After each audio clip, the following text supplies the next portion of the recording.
The big question with regards to intractable migraine is exactly what are we talking about? Because there are so many terms that are sometimes thrown around. People sometimes talk about a migraine episode that is very prolonged, and they might refer to that as an intractable migraine.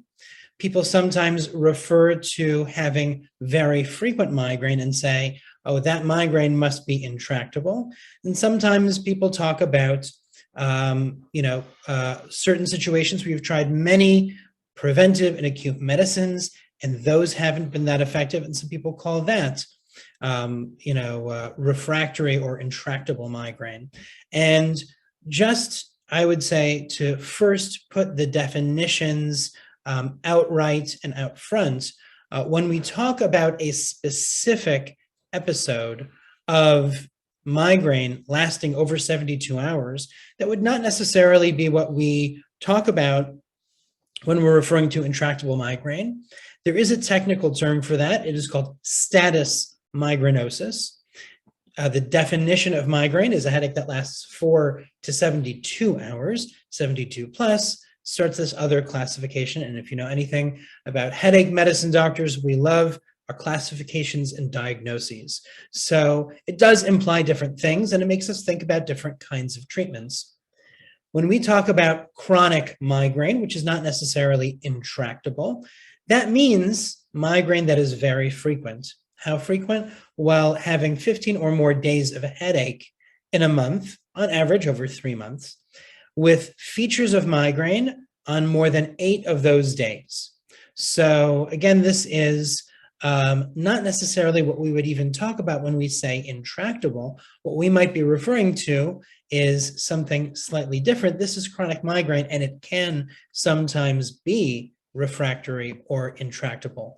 Oftentimes, when we talk about intractable or refractory migraine, we mean people who have that third category, who have tried multiple medications that either have not been that effective for them on an acute basis, or that haven't been that helpful in preventing their headaches. So here is what we first think about as headache specialists. When somebody comes to us and says, my headache frequency, the headache severity, all of these just seem to be a lot worse. So one of the things that I think just about every doctor will first ask you is, do you think that there was an obvious trigger? Did something happen to you? Was there head trauma? Have you been in a situation where there was undue stress? Has the weather been absolutely crazy and that's something that you're very sensitive to? What exactly do you think may have potentially triggered this worsening migraine? One of the things that we have to establish is that there's no secondary cause that's worsening the headache. One of the things we absolutely want to make sure is that there isn't any medical reason for your headaches to be worse. That might be something like, either an infection or a tumor or hormone, change, or a blood clot, or anything that could potentially, or a spinal fluid leak, or spinal fluid pressure being too high. We definitely want to make sure that there's nothing else medically that could be worsening it. And one of the questions we'll definitely also be asking is, well, tell me, over the last month or so, or maybe more, tell me about the different medicines that you've been using. One of the things that we definitely want to make sure is that the acute use of medications isn't necessarily one of the factors that's worsening the headache frequency. And what do we do when headache worsens? Oftentimes, we'll either have a discussion. Sometimes that'll be through a messaging service back and forth.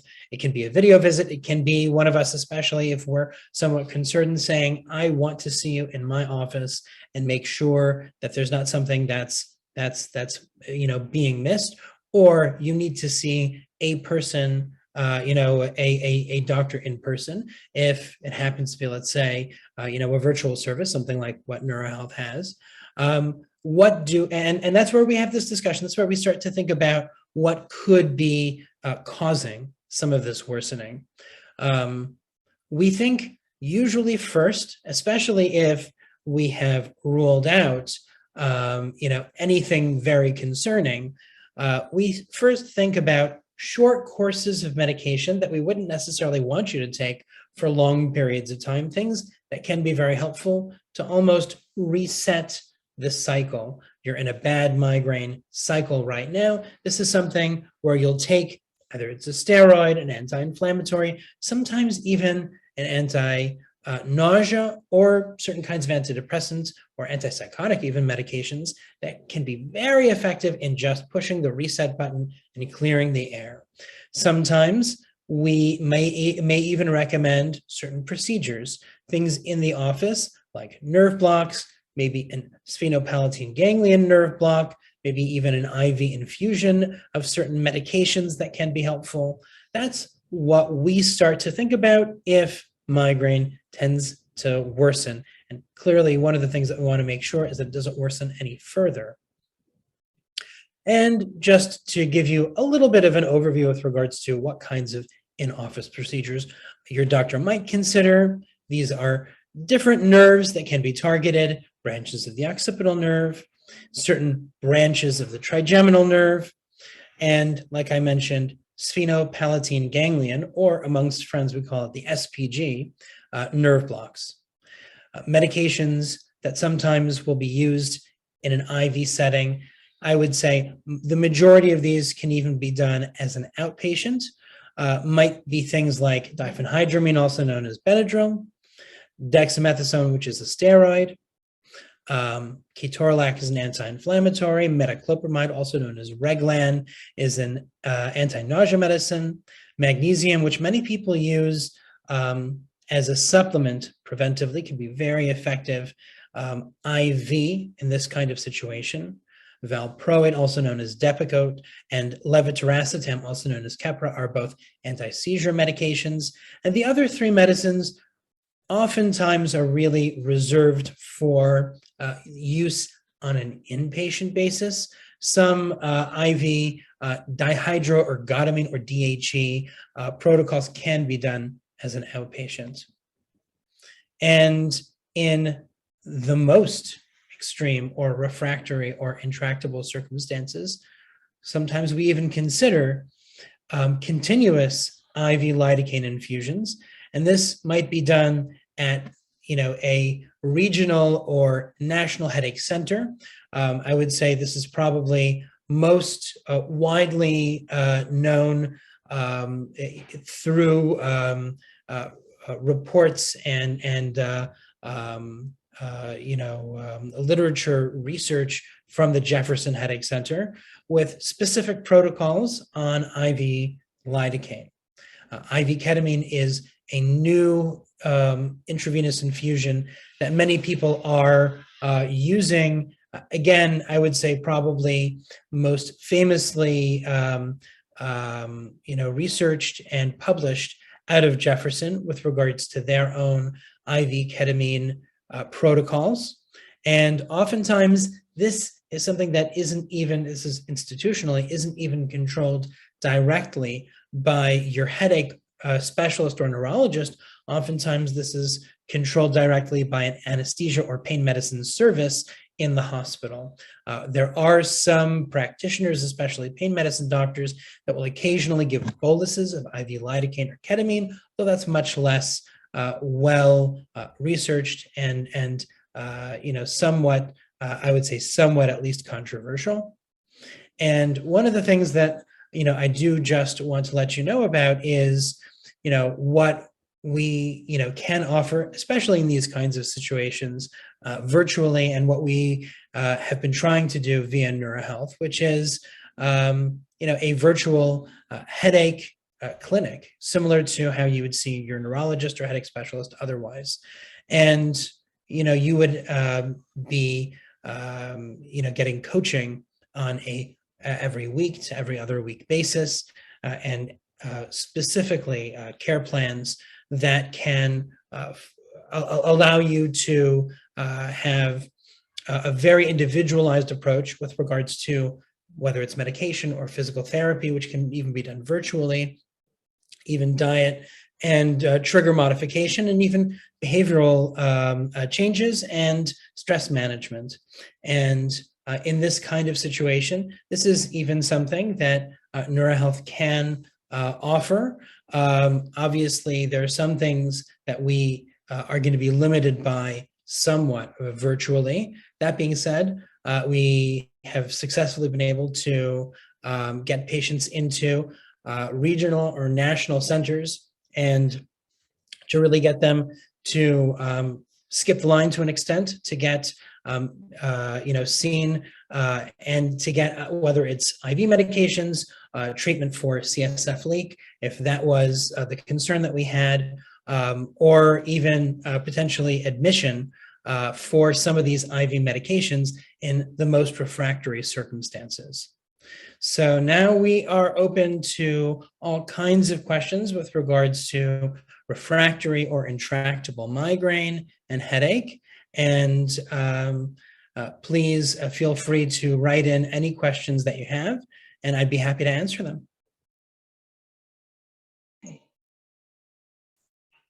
Okay, so I'm back, and thank you so much for that presentation, Dr. Berk. I really appreciated it. I know that a lot of people are watching right now. We've actually had a tremendous response to this particular event, which is not surprising because it seems to be a topic that is just not talked about a lot. And while it may not affect a high percentage of people with migraine, it affects a lot of us.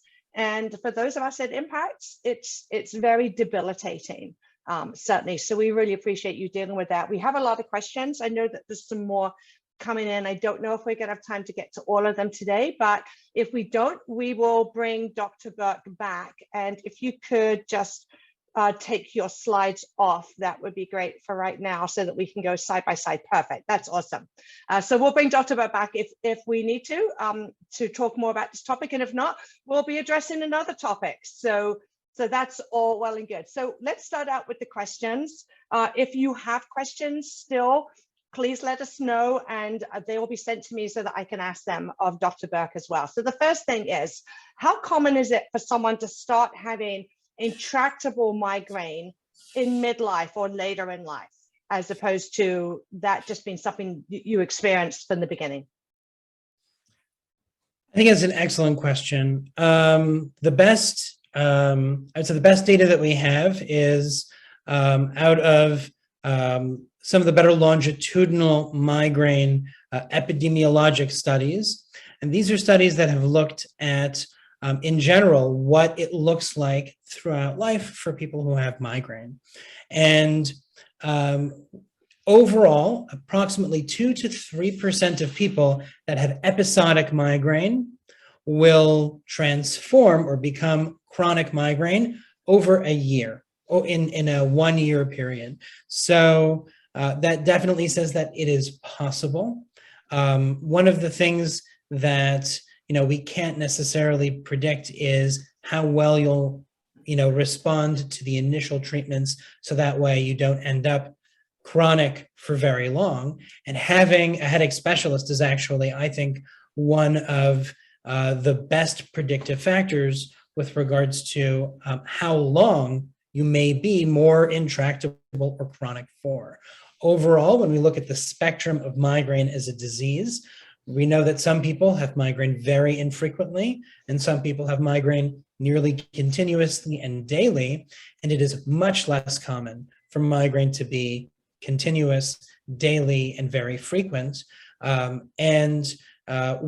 this would be within that 2 to 3% of chronic, the far end of that spectrum. So it is not that common, although especially amongst the population of people who are very interested and very involved in migraine advocacy and these kinds of support groups, the percentage is certainly going to be much higher. Sure, absolutely. That makes sense. Let me just ask you one quick point of clarification, and maybe I missed it in your presentation, sure, which is highly possible, but can you explain the difference in the terms specifically between intractable migraine and status migrainosus? Absolutely, absolutely. Status migrainosus refers to a specific migraine episode lasting longer than 72 hours.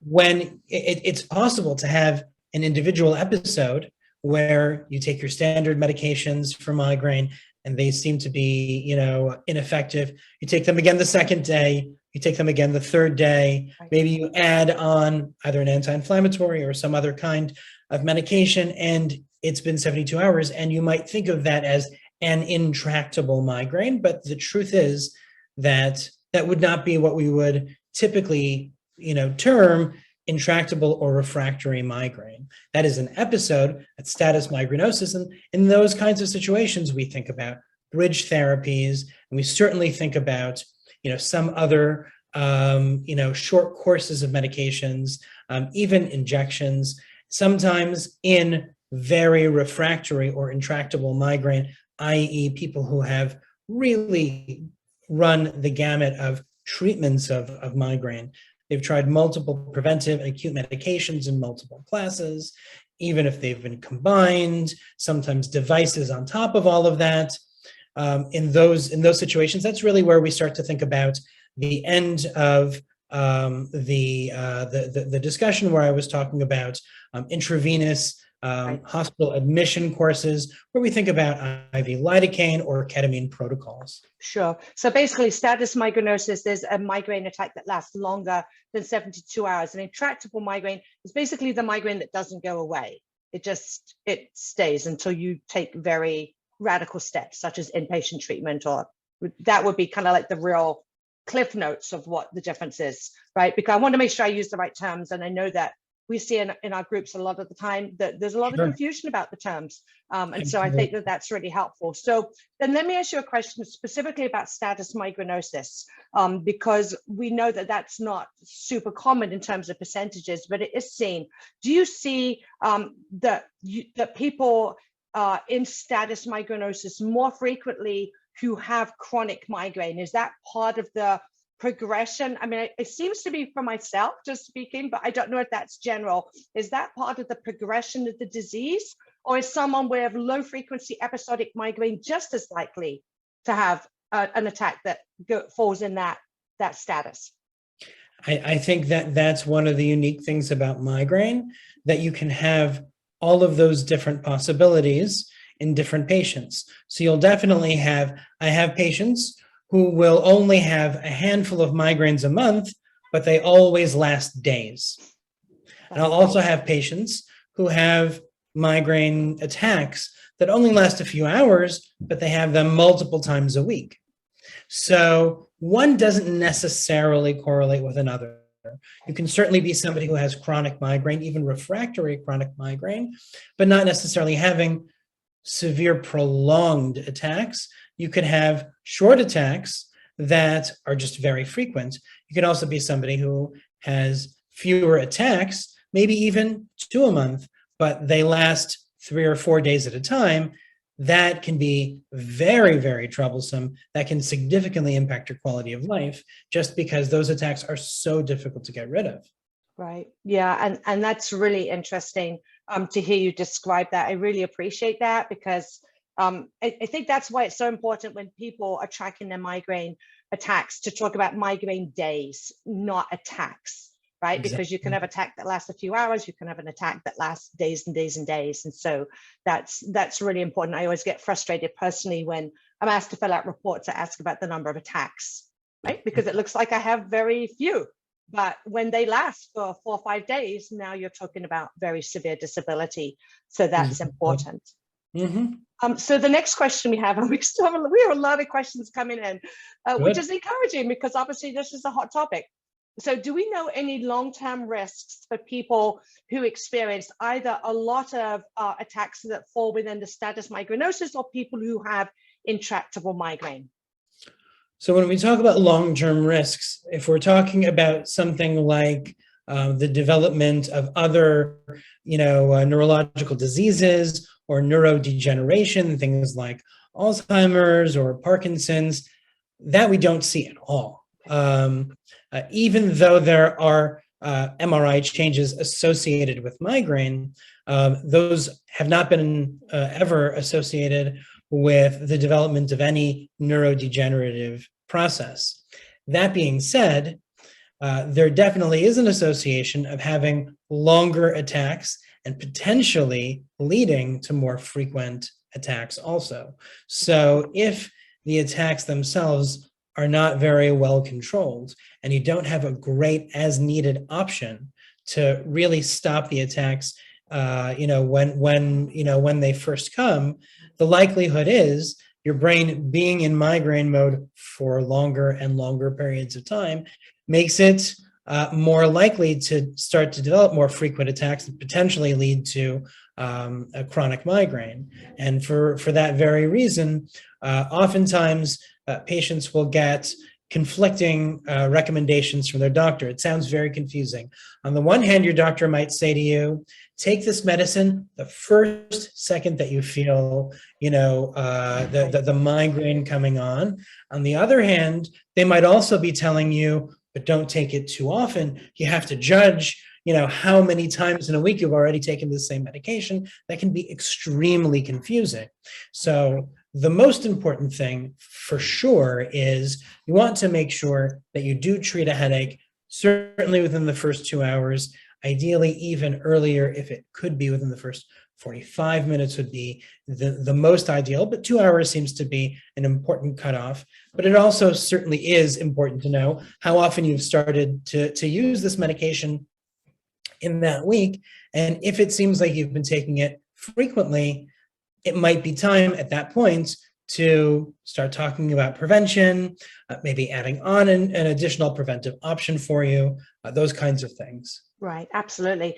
So what you just said actually leads us into our next question, where you're talking about confusing. So first of all, you're told to take it the first sign of attack, don't take it too often. But then what do you do when you have an attack that doesn't stop? So for example, I'm rarely without pain.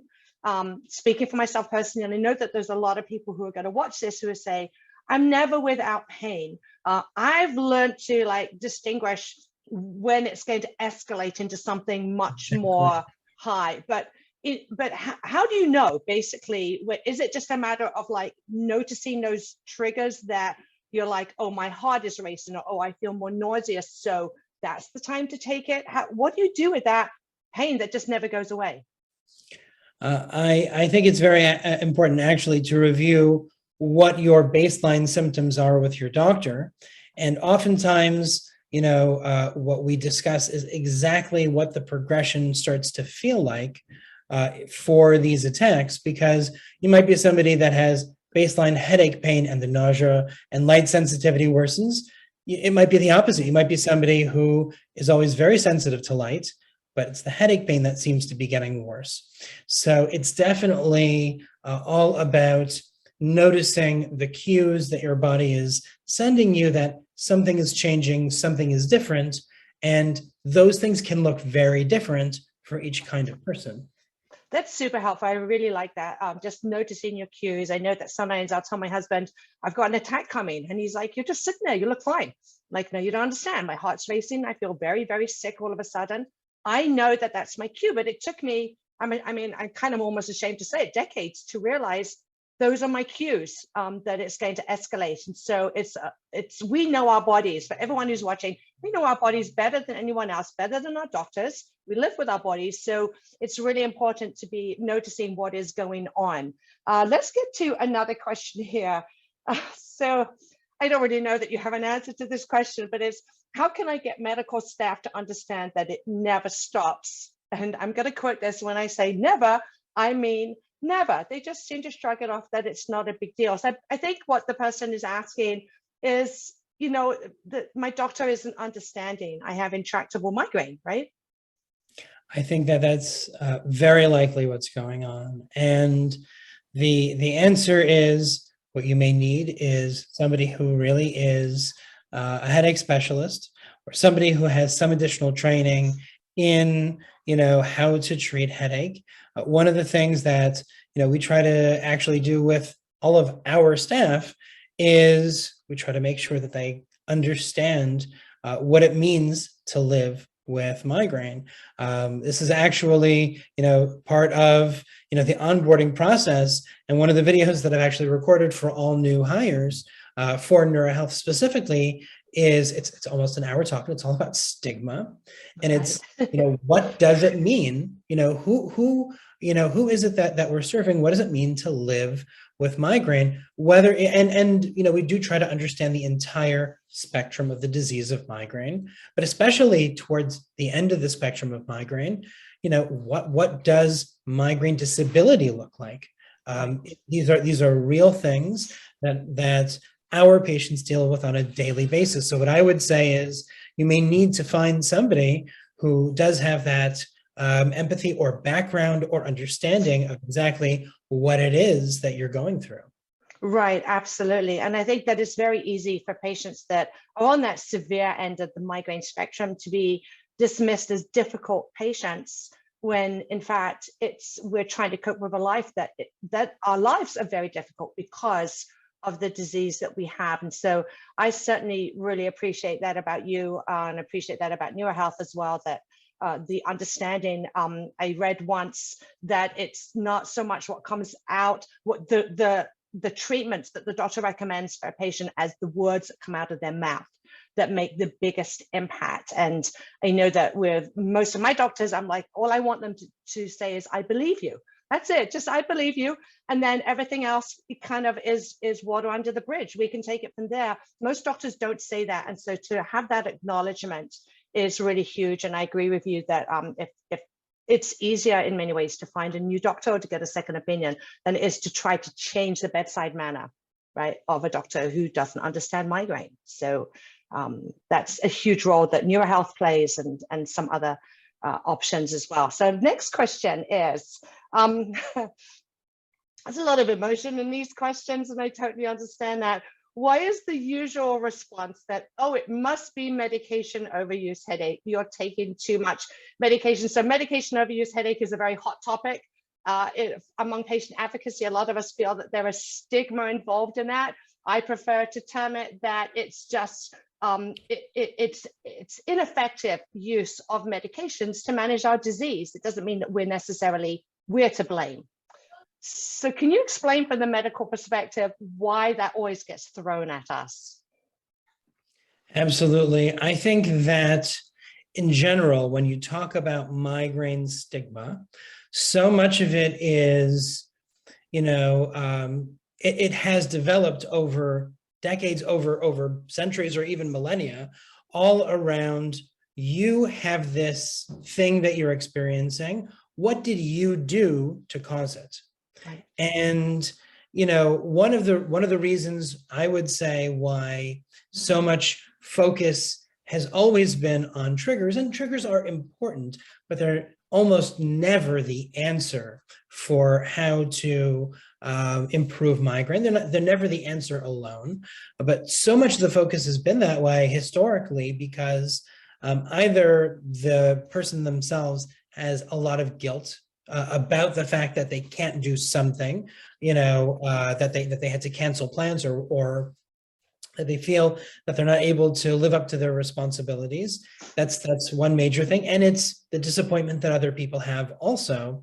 And to kind of medicalize it a little bit, once we can go and say, here, we gave you this medicine, but I'm going to give you very strict, limitations and guidelines, we sometimes, exactly how you said, how you phrase it and how you talk to the patient about it could be almost setting them up for disappointment and failure, right? Because especially if you're not educating the patient on exactly how to use it, and maybe even how to think about alternating medications and potential ways of avoiding medication overuse and rebound, right, then it makes it very easy for us to say, oh, the reason why you're worse, it's not my fault, it's your fault. And always about, unfortunately, blaming the patient.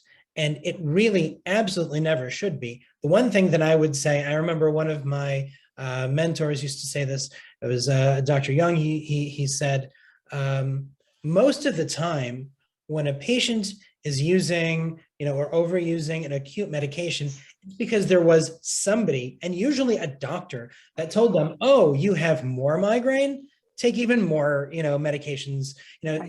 Obviously, the thing that you need is more Excedrin. Obviously, the thing that you need to do is just take more Tylenol. And there have been people that have told patients these things, even though it's completely wrong. And it's not only the wrong message to send, but it's medically inaccurate.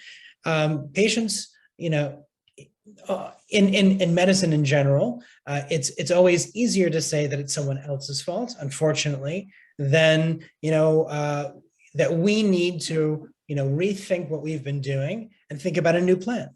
Right, absolutely. I so appreciate that. I can obviously tell that you have been at Jefferson Headache Center and that you've talked to Dr. Bill Young, whose hot topic is migraine stigma, and I really appreciate that. But the stigma, we experience stigma everywhere, but I know for myself personally, the stigma I experience in healthcare is the worst. It's the most damaging. It makes you not want to go back to a doctor again. And of course, that's counterproductive. So it's very easy for a doctor to say, here's your script, take the medication when you get a migraine attack, and I'll see you in 6 months, right? But then what do you do when you have an intractable migraine, or you have status migrainosus and you really don't know what to do? So this is a question from someone here. They say, what do you do when no one knows what to do? I've tried 88 preventive and I am now bedridden, just having to use narcotics. And I'm presuming that's the time to get a second opinion. For sure. Or to see if we don't all have access to inpatient treatment, but if you get a second opinion from a doctor who's able to pull the right strings. That's exactly it. I think that's exactly it. One of the things, one of my other mentors, Dr. Silverstein, would always say is that there is always, even if you've been on 88 preventives, there are things, and sometimes we have to pull either combinations or other things from the literature. There are things that you haven't necessarily tried. And sometimes it's different techniques of similar either injections or combinations of IV medications, or devices plus medications. There are other ways of looking at it and thinking about it. One of the things that, we certainly, you mentioned, having a doctor that pulls the right strings. One of the things that, we always say with regards to neurohealth is that we're always available for you, even in those kinds of situations. And we also know that there may be situations where we have to get you in to see somebody locally. We need to get you even all the way across the country or somewhere to get in to, see a national or regional headache center and to get some of those IV treatments. And we, have successfully been able to use our connections to get people in quickly. Right, absolutely. And just so people know, one of the reasons that we talk about neurohealth a lot, besides the fact that Dr. Berk is the medical director of neurohealth, is that there is a huge need. There are less than 1,000 certified headache specialists. And by that, I mean people who've gone through the UCNS board certification or through the AQH from the National Headache Foundation, that certification. Bearing in mind, we have 40 million people almost who have migraine in America. It's just a drop in the ocean. And so most of us do not have access to a doctor who is a headache specialist, a real headache specialist. And the lack of education in medical school adds to that problem, which is a whole other topic. So we won't get into that today. I always kind of regret bringing that up, but that's part of the reason that we have this situation, right? Absolutely. That's exactly it. And when you mention migraine stigma, there's migraine stigma in medicine also, and even sometimes in neurology, where some of my colleagues have said to either myself or other headache specialists, I'm so happy that I have somebody who I can send those patients to. And that is so stigmatizing. And, we always stand up and we say, no, you cannot say that. These are our patients and you have to educate yourself, especially if you're somebody who, has a specialty where people are looking at you for answers. Even if you don't have, that additional training, you cannot have that kind of mindset dealing with these patients. Absolutely. I actually had a doctor say that to me once. Oh, you're one of those people. And it's so demeaning. It's really sad. I want to get to another few questions. We haven't even, I think, got through half of them. But so we've talked about the difference between refractory or intractable migraine and status migrainosus. Where does NDPH fit into that, new daily persistent headache? Technically, it is another headache diagnosis in the primary headache disorders. So when we break down the classification, like I mentioned, headache doctors have this thing about giving names to different headaches. You know, when you actually look at the international classification of headache disorders, it might surprise you to find out that there are hundreds of different headache diagnoses and subtypes of these diagnoses. And one category are the other headache, primary headache disorders. So these are things where when we talk about primary, there's nothing aside from the headache that's causing it. And new daily persistent headache, and the truth is we are seeing a significant uptick now with COVID, basically is where a headache starts on a specific day and continues sometimes for months, sometimes for years, and sometimes even longer than that. And it is, as the name implies, daily and continuous persistent. There can be features of migraine. There can be features of headaches that are not migraine, like tension. Sometimes it can even be like vestibular migraine. I've even seen it presenting like hemicrania continua or a number of other kinds of headache disorders. When I say that it seems to be presenting somewhat more commonly now in the presence of COVID, even before the COVID pandemic, oftentimes this would start sometimes a week or two after some kind of infection, or sometimes even a medical procedure or a stressful life event. And it's thought to be a post-infectious or post-inflammatory disorder. And we would see that oftentimes with sinusitis. We would see that sometimes with certain GI, infections.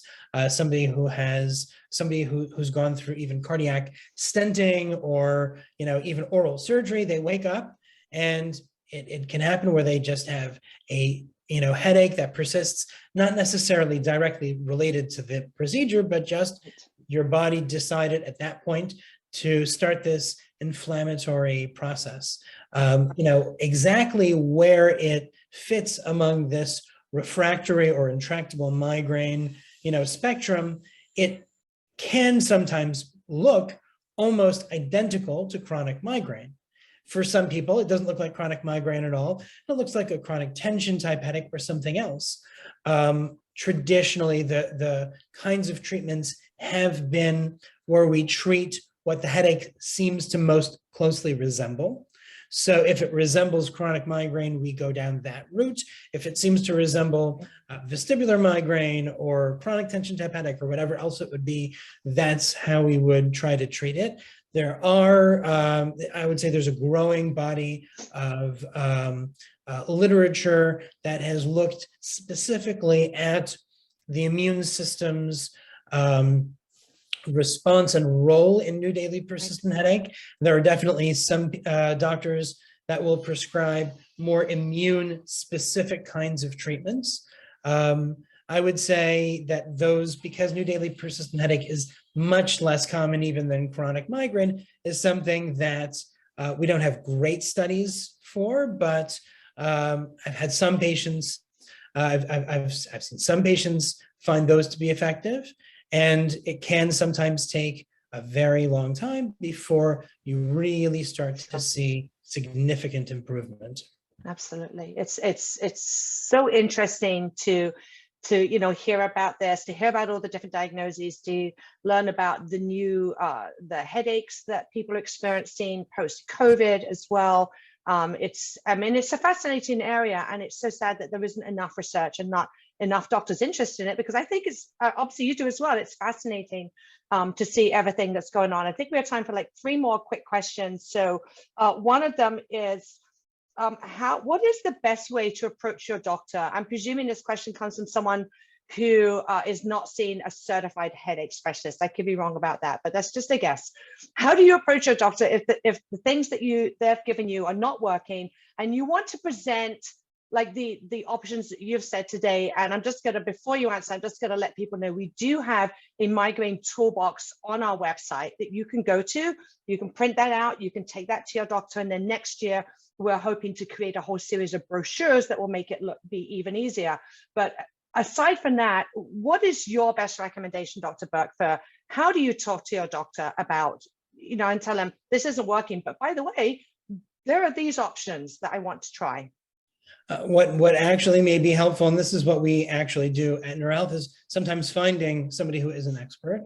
And at NeuroHealth, even in places where we can't actually prescribe medications, we can do what we call educational appointments, where we can hear your history, go through an exam even, and make recommendations that you can actually take to your doctor. And we always offer the the option for your doctor to hear our side. And I would say more often, if not almost always, with a handful of people that just wouldn't listen to anybody, the doctors have been very open to being educated about what it means to sometimes treat somebody who has intractable or refractory migraine, and some of the new treatments and medications that they may not necessarily be familiar with, or other things that we use that they never would have dreamed to use, but actually have excellent evidence for prevention or acute treatment in migraine.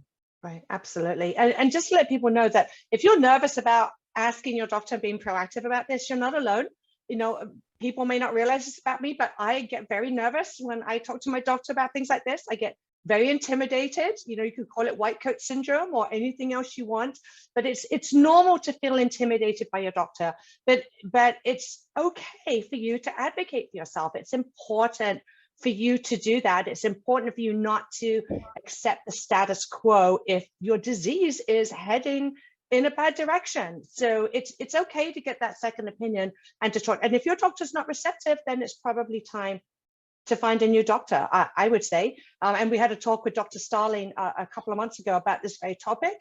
And she said the same, find another doctor if one doctor is not willing to listen. So next to last question is, so how do you, at what point should I take, I'm just going to read this verbatim because it's kind of a long question.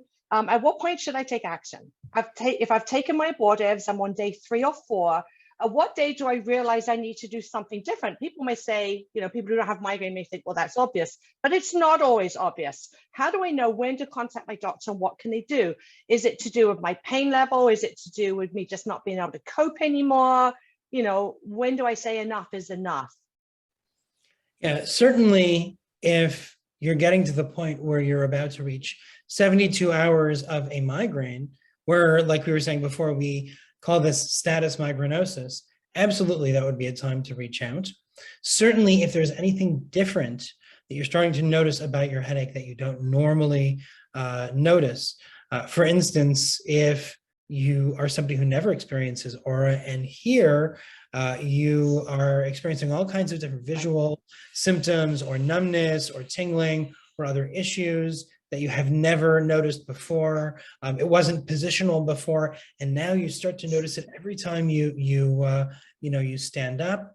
All of those things, I would say, if there's ever a change, definitely reach out to your doctor. If it's ever sudden, if it ever seems like you're going from 0 to 60 in 3.5 seconds, if it seems like it's a very sudden headache, typically migraine worsens slowly over the course of minutes, hours. And if it seems like it's worsening over the course of seconds, that's definitely a reason to either reach out to your doctor or maybe even seek emergency medicine, medical care, because other things can happen also. But if it is your standard migraine and you've tried, your standard medications, it's definitely worth reaching out to your doctor at least at the 72-hour mark. Oftentimes, what your doctor may even be telling you the first time that you're talking to them is, here is what you would do the first onset where you notice the migraine presenting.